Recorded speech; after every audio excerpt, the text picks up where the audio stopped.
Y también en esta visita al país de Chile, país latinoamericano, cómo los chilenos, los académicos y los investigadores y los estudiantes en su comunidad enfrentan el problema del presupuesto universitario. Los invito a nuestra entrevista.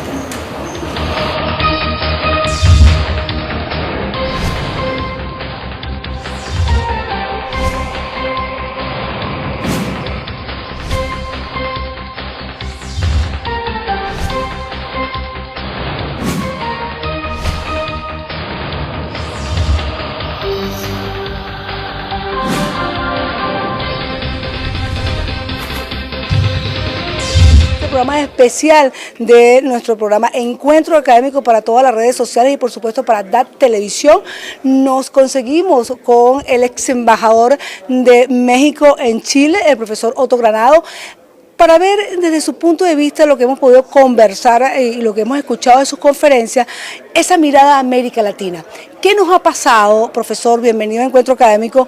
¿Qué nos ha pasado cuando América Latina, muchos de los países de América Latina están invirtiendo muchísimo en educación, pero cuando uno ve dónde estamos, no aparecemos ni siquiera entre los rankings internacionales? Y cuando vemos qué pasa en México, que tiene un 7% del interno bruto en educación, vemos que cada vez hay más narcotráfico, más muerte y más violencia. Y entonces nos preguntamos lo mismo que nos preguntamos en Venezuela, que también es alto el porcentaje de educación. ¿Qué está pasando en América Latina? ¿Cuál es su punto de vista en cuanto a este tema para toda la región central del país? Claro que sí, con mucho gusto. Yo tendría 3 comentarios que tienen un denominador común, que es que en América Latina pareciera que nos hemos quedado en la primera fase o en la primera generación de reformas en 3 campos diferentes y necesitamos pasar a la segunda. El primero de ellos que yo diría es que hoy la región en general es una región que ha logrado consolidar sus democracias, hemos llegado a regímenes con alternancia electoral, se celebran elecciones libres, razonablemente, independientes, etcétera, pero este concepto, digamos, de democracia formal o de democracia electoral ya no es más que una condición necesaria, pero no suficiente. Hoy requerimos pasar a un segundo nivel, que es una democracia de calidad, que no solamente permita su propia consolidación, sino que a su vez sea un vehículo para propiciar mucho mejores políticas públicas, que a su vez arrojen mucho mayores niveles de bienestar para la población. Es decir, tenemos que ir de la democracia electoral a una democracia de calidad, a una democracia mucho más, que sea mucho más significativa para los habitantes en América Latina. En el segundo terreno nos pasa algo parecido. En materia económica yo creo que llevamos por lo menos 20 años o quizás un poco más de tener un buen desempeño macroeconómico, con estabilidad fiscal, con políticas responsables desde el punto de vista monetario, etcétera.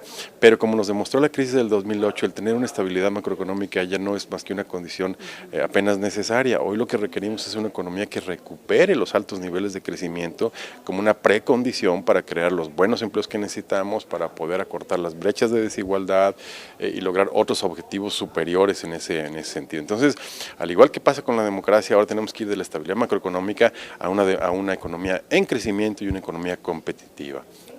Y en el tercer aspecto que usted mencionaba, nos pasa más o menos lo mismo en términos cuantitativos, en términos de gasto, en términos de aplicación de recursos públicos a la educación. También hemos logrado avances muy considerables en materia de cobertura, de alfabetización, etcétera, pero aún no tenemos una educación que sea realmente pertinente, excelente y de calidad, como para que nos permita generar los bienes adicionales que requerimos en materia de innovación, de conocimiento, de patentes, de productividad, que son los que muestran en las experiencias internacionales exitosas que hay, que son los que le dan una sustentabilidad de largo plazo a un buen crecimiento económico y un crecimiento económico competitivo.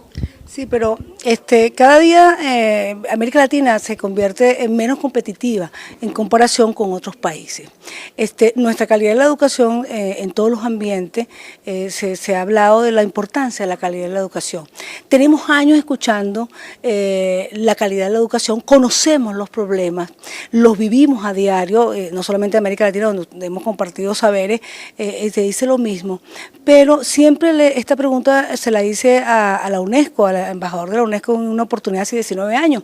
¿Quién le pone que escabear el gato? Conocemos los problemas de América Latina, conocemos qué pasa en tu país, qué pasa con el narcotráfico en tu país, qué pasa en nuestro país, que va hacia el corte de la libertad de expresión, por nombrar algunos de los problemas que vivimos ahorita los venezolanos, pero ¿quién le pone cascabel al gato?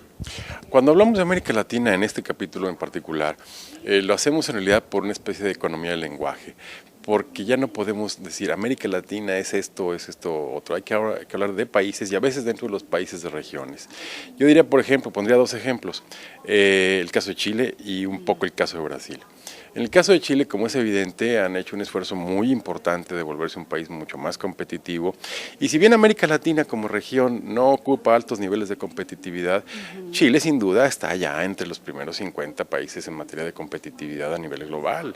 Lo que quiere decir que está, digamos, en un horizonte adecuado de desarrollo, de crecimiento.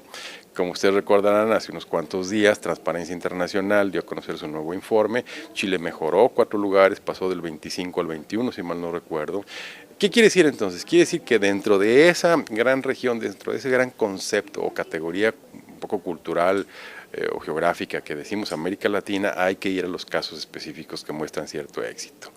En el caso de Brasil, a pesar de que muchas de sus cifras globales o nacionales son todavía, digamos, controvertidas o que hacen suponer que se requieren mejorías importantes, hay sectores o hay capítulos específicos donde el caso de Brasil está siendo tremendamente exitoso. Voy a mencionar dos.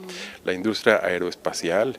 Como ustedes saben, más allá de Canadá, de Estados Unidos y de Francia, Brasil se ha vuelto el país, el cuarto país, digamos, más competitivo en desarrollo aeroespacial. Y a futuro se ve como uno de los Claro. países de las mejores economías de América Latina. Y esto no fue obra de la casualidad. Quiere decir que hubo un trabajo muy constante, muy prolongado de desarrollar talento, de desarrollar conocimiento, investigación aplicada, innovación para convertirse en una potencia aeroespacial. Y lo mismo pasa en el sector agroindustrial.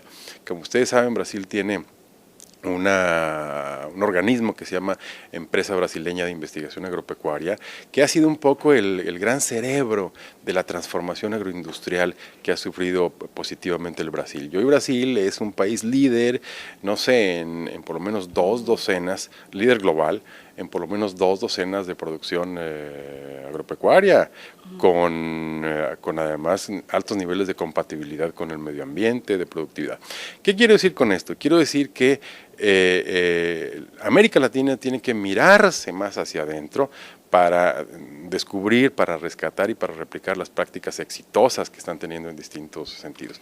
Y seguramente en Venezuela, en México, en Uruguay y en muchas otras partes encontramos ya, digamos, lunares o sectores o regiones que están resultando tremendamente competitivas. Usted nombra el caso de Chile, y yo he tenido muchas conversaciones inclusive con los rectores de Chile, y uno de los problemas que hay ahorita es un problema de presupuesto en la educación y que va hacia la privatización. Si hemos alcanzado niveles de calidad, ¿cómo vas a seguir alcanzando niveles de calidad cuando te aumenta el ingreso, el pago al ingreso a las universidades, por ejemplo, donde se está formando el recurso humano? Actualmente hay una problemática de presupuesto en Chile. Entonces, ¿cómo, si subió 4 puntos, cómo el gobierno nacional lo lleva ahora a una privatización, por ejemplo? ¿Cómo se explicaría eso? Donde estamos hablando del respeto a la diversidad, donde estamos hablando a la importancia de la igualdad y educación para todos, por ejemplo. Claro, bueno, yo creo que también tenemos que ir a una siguiente, como decía al principio, una siguiente generación de reformas en esta materia, y eso nos implica cambiar también un poco el concepto. O sea, yo creo que no hay una dicotomía entre educación pública o educación privada, sino que ambas deben ser perfectamente compatibles. Por ejemplo, en el caso de México, ya en este momento, la mitad de la población de los jóvenes que entran al primer año de la universidad entran a escuelas privadas, universidades privadas, y la otra mitad de escuelas públicas. Entonces, lo que yo creo es que no hay que quedarnos en que necesariamente la gratuidad de la educación garantiza el dotar a los estudiantes de las competencias necesarias como para ser exitosos. Es decir, lo que requerimos es buena educación, educación de calidad, educación de excelente. Si es pública o privada, bueno... Claro, porque eso es relativo, porque hay universidades universidades públicas buenas y universidades privadas buenas. Claro, sin duda, y lo que tenemos que hacer es fijarnos esos criterios como los horizontes fundamentales. Pero yo también, antes de irse, yo quiero preguntarle cómo se ve Venezuela desde en México, pero ya regresamos.